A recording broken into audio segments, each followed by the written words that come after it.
एक बार एक वैज्ञानिक ने एक टिड्डे को पकड़ा और उसे अपनी आवाज पर छलांग लगाना सिखाया। वैज्ञानिक टिड्डे से कहता, कूदो। टिड्डा उसकी आवाज सुनते ही जोर से छलांग लगा देता। अब वो वैज्ञानिक था तो प्रयोग करना तो बनता ही था। उन्होंने टिड्डे की छलांग पर प्रयोग किया। वैज्ञानिक ने उसकी एक टांग तोड़ी और फिर बोला, कूदो। अब टिड्डे की छलांग की दूरी कम हो गई। वैज्ञानिक ने उसकी दूसरी टांग तोड़ी और फिर बोला, कूदो। टिड्डे की छलांग और गई उसकी तीसरी टांग। छलांग की दूरी और कम हो गई। एक एक करके बेचारे टिड्डे की सारी टांगें तोड़ दी गई। अब आखिरी टांग टूटने पर जब उसे कहा गया कूदो, तो वो हिल भी नहीं पाया। अब वैज्ञानिक ने अपना निष्कर्ष अपनी डायरी में लिखा। जानते हो उसने क्या लिखा? जब टिड्डे की एक टांग तोड़ी गई तो वो थोड़ा बहरा हो गया। जब उसकी दूसरी टांग तोड़ी गई तो वो और बहरा हो गया।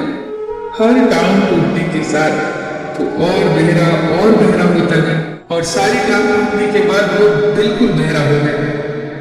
जोर जोर से चिल्लाने का भी उस पर कोई असर नहीं। वो तो अपनी जगह से हिला तक नहीं।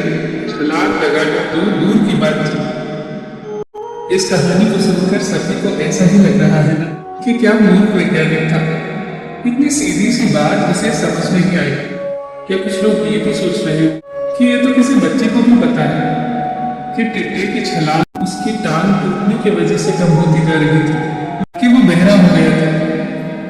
पर दोस्तों, हम सभी जीवन में कई बार ऐसे ही मूर्ख बन जाते हैं।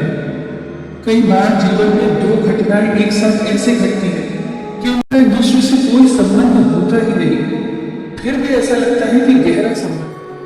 कभी कभी दिखता कुछ और है, हमें समझ कुछ और आता है और वास्तव में होता कुछ और है। इसीलिए अगर पछताना नहीं है तो जीवन में जल्दबाजी में कोई निर्णय न ले। हमेशा समझबूझ का इस्तेमाल करें, सावधानी बरतें, नतीजे सोच विचार कर ही निकालें।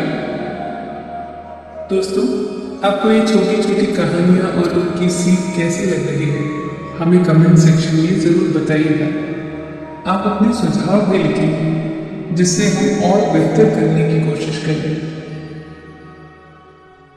फिर मिलेंगे दोस्तों अगली वीडियो के साथ। तब तक के लिए अपना ख्याल रखना।